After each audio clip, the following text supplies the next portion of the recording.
여름에 하는 게 좋을까요? 겨울에 하는 게 좋을까요? 생리하기 전에 하는 게 낫냐? 후에 하는 게 낫냐? 가슴 수술을 하고 살을 빼는 게 나을까요? 아니면 살을 빼고 가슴 수술하는 게 나을까요? 원장님 저 감기 걸렸는데 어차피 아픈 김에 그냥 수술을 할래요.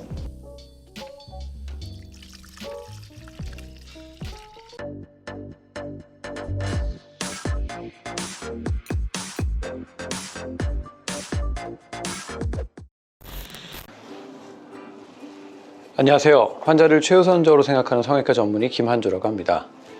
오늘 말씀드릴 내용은 가슴 수술은 언제 하는 게 좋을까요? 자, 첫 번째, 생각보다 많이 하시는 질문입니다. 여름에 하는 게 좋을까요? 겨울에 하는 게 좋을까요?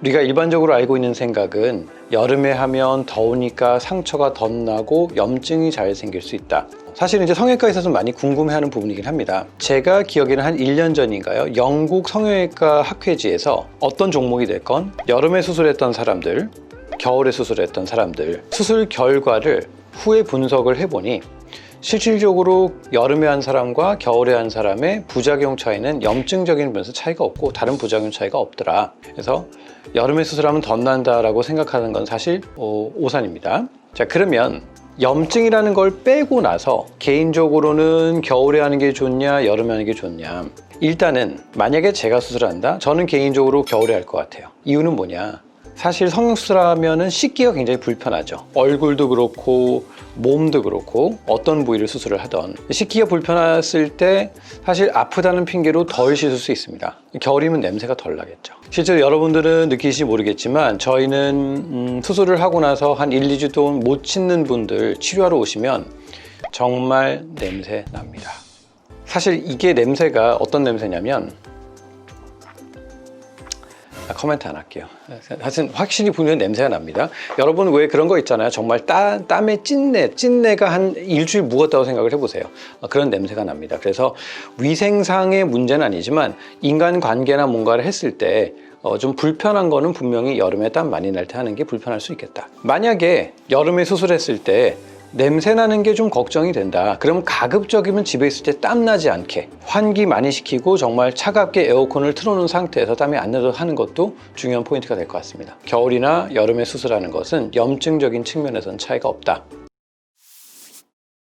두 번째로 많이 하시는 질문 중에 하나인데요. 생리하기 전에 하는 게 낫냐 후에 하는 게 낫냐. 자, 생리를 하게 되면 여성들의 호르몬 몸 변화가 일어나게 됩니다. 결국에는 자궁에 있었던 내막이 떨어져 나가게 되는 건데, 그게 떨어져 나가려면 몸에 있는 피도 좀 묽어져야 되겠죠. 그래야 떨어져 나갈 수 있게 됩니다. 그래서 아무래도 피가 조금 더 나는 경향이 있습니다. 그런데 저는 그렇게 생각을 해요. 여러분들께 가장 중요한 거는 수술 시기, 내가 지금 정해진 시기가 있는데, 사실 생리 주기를 마치려고 하다 보면 사실 모든 게 산으로 갑니다.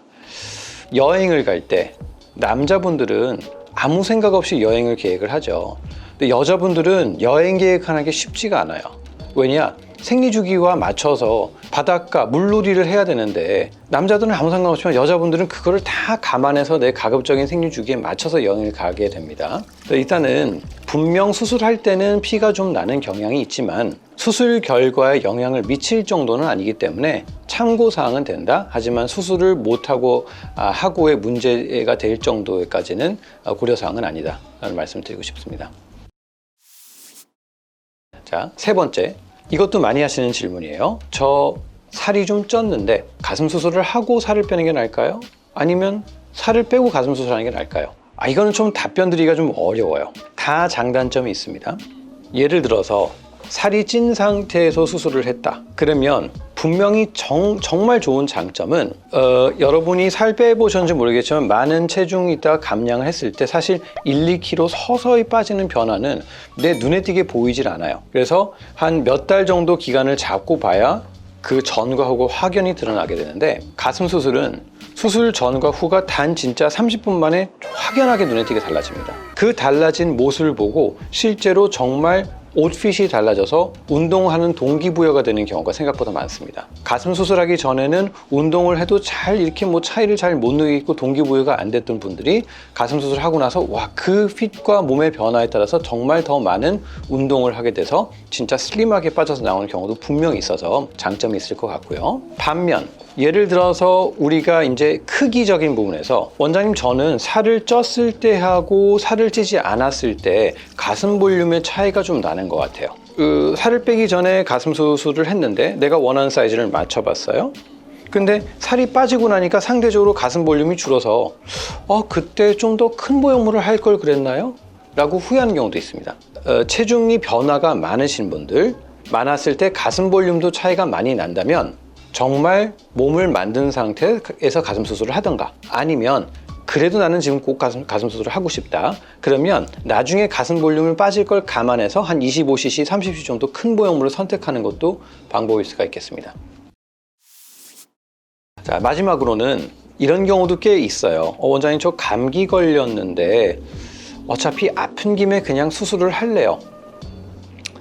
자, 여러분, 감기에 걸렸다는 것은 내 몸에 염증과 면역 반응이 있어서 면역 반응이 이제 떨어지게 되는 거죠. 그런 상태에서 수술을 하면 수술적인 결과가 좋을 것 같지는 않습니다. 그래서 어떤 질병이나 병에 걸렸을 경우는 어차피 아파서 누워 있으니까 이럴 때 수술을 한다라고 생각하지 마시고 가급적이면 몸 컨디션을 만든 상태에서 수술하시는 게 가장 좋다고 생각을 합니다.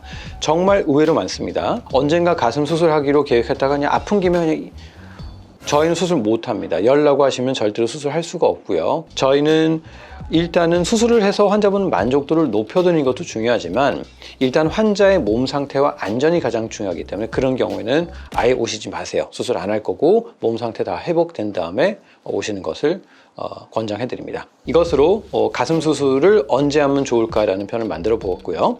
지금 여기 있는 것 말고도 또 구체적인 세부적인 내용들이 좀 모이게 되면 그 컨텐츠 가지고 또 가슴 수술을 언제 하면 좋을까요? 이 편도 만들어 보는 시간을 갖도록 하겠습니다. 감사합니다.